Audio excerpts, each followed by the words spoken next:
10 games on deck. I've got already 4 bets in there. There's 2 more that I have circled that could potentially be added as well, pending injury update news. The markets are kind of where I want them, but I obviously need confirmation on some pretty key players there as to whether or not I do get involved with those ones. But starting off, first game up I've got, which is the New York Knicks +2 at Miami. This one pretty straightforward. I have the Knicks marginally favored by a point. The model has the Knicks winning outright as well. I can't trust Miami against any team with an elite offense, and that is exactly what the New York Knicks are right now. They, looking at the current season, I mean, they're 5th in adjusted offensive rating, which is fantastic. They're 7th in adjusted net rating as well. For comparison's sake, Miami lingering all the way down in 25th in adjusted offensive rating. They are 26th in shot quality as well, whereas the Knicks are top 5 team in that regard. So I understand this is a pretty important game for Miami. They're still chasing that 6th seed. They can avoid the play-in. I think that they very well might just be able to jag it, not because of necessarily how good they are, but the fact that the Brooklyn Nets continue to slide. I don't think that they're going to be able to figure things out in a way that is meaningful either. So there's potential for them, I guess, to make up ground there. This is a game that you would normally expect Miami to win, having lost 2 very, very close games against the Knicks. But at the same time, like I said, I'll take the better offense, the significantly better offense against a team that just continues to struggle in the half court. I think the Knicks, having given up like 140 plus points against Minnesota last game and Thibodeau basically ripping into them post game, should mean we get the best version of the Knicks defensively as well in this one. And in which case, I very much think that the plus money is probably worth putting in your pocket as well, in the Knicks money line there. So grab the +2 there. Wouldn't be surprised to see a late Knicks push here, and this one settling at about +1. So a little bit of CLV in the pocket as well. But more than happy as well if you want to play the money line there. Could not talk you out of it, just given how I rate these teams and my projections for this game. Next game I have a bet on, I believe, Indiana Pacers. +8 I've got. This one's out to +9. I'm probably going to add a little bit of position here at +9, maybe a half unit. Maybe a full unit. There's questionable tag still on Halliburton. This was the game he was supposed to come back. So if he does, obviously we're going to be in pretty fantastic position, I think, here. But even if he's not, I still think this is far too many points. Toronto have questionable tags on Scotty Barnes. They may sit him. They have questionable tag as well on Gary Trent Jr. If they sit him, that's basically so much of their spacing gone and out. So I just can't get close to this number. This is basically suggesting Toronto, is 7 or 6 to 7 points favored on a neutral, depending on how you rate home court advantage. I don't think they quite merit that level of respect just yet. Not against the Pacers team that still seems to be fighting, putting together a pretty decent run of form, where the results might not be falling into place, but a lot of their expected points, especially offensively, are far better than what's showing up. So they should get some positive regression on offense. I think it could come tonight. I think it's a pretty good matchup for their offense as well. Any team that can space the floor, that can generate as many quarter 3 opportunities as what Indiana does on a nightly basis, that's Toronto's Achilles heel, and I think that'll be the case again today. So the Pacers, we've already seen them win twice this season against the Raptors. I think that there is absolutely potential for them to be live in this game. So to be catching this many points for me is just an absolute no-brainer. I do have this closer to 5 as fair price.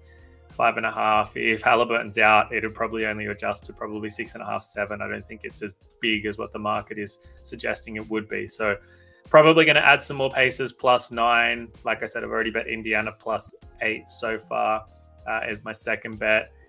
Third bet up that I have made is probably the one I hate the most. The Golden State Warriors. I laid 1.5 with them on the road here against Dallas.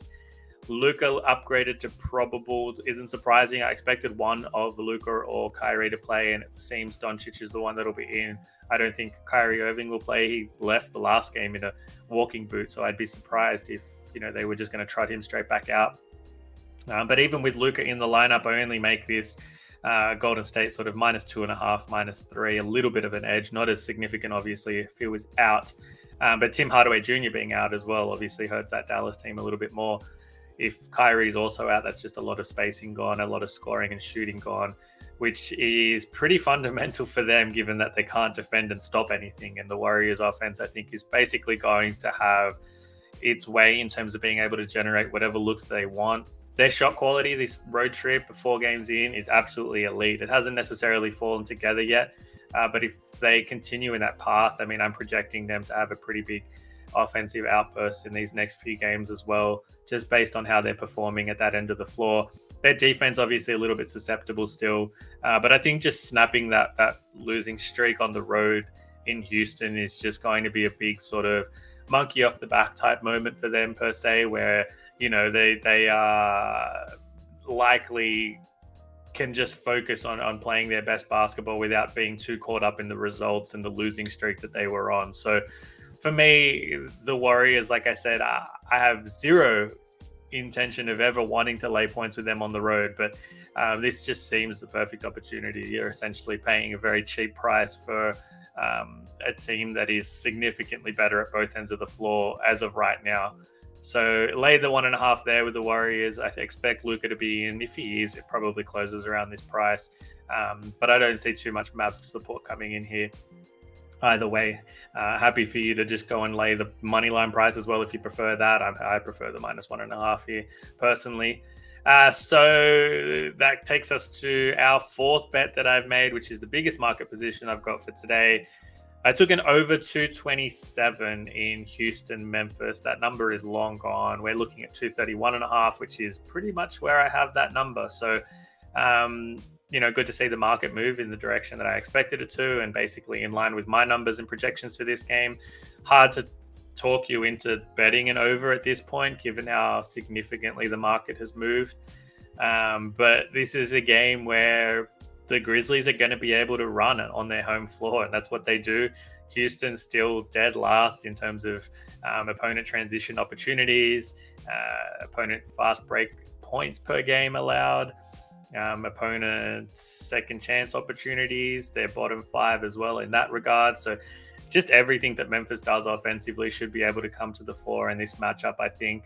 And I think the Rockets offense has been trending far better over the past couple of weeks than what the market has captured just yet. So there's probably going to be some value, I think, on Houston overs in these next maybe 4 or 5 games before the market properly catches up, because their defense is still exactly what it has been all season long. But like I said, having Jalen Green, having Kevin Porter Jr. back now consistently, it doesn't look like it's quite been captured in the marketplace as to just how much it impacts and positively impacts their offense. So the Houston Rockets overs short term, like I said, in this game, that over 227, very happy to have that one as our big play in the pocket.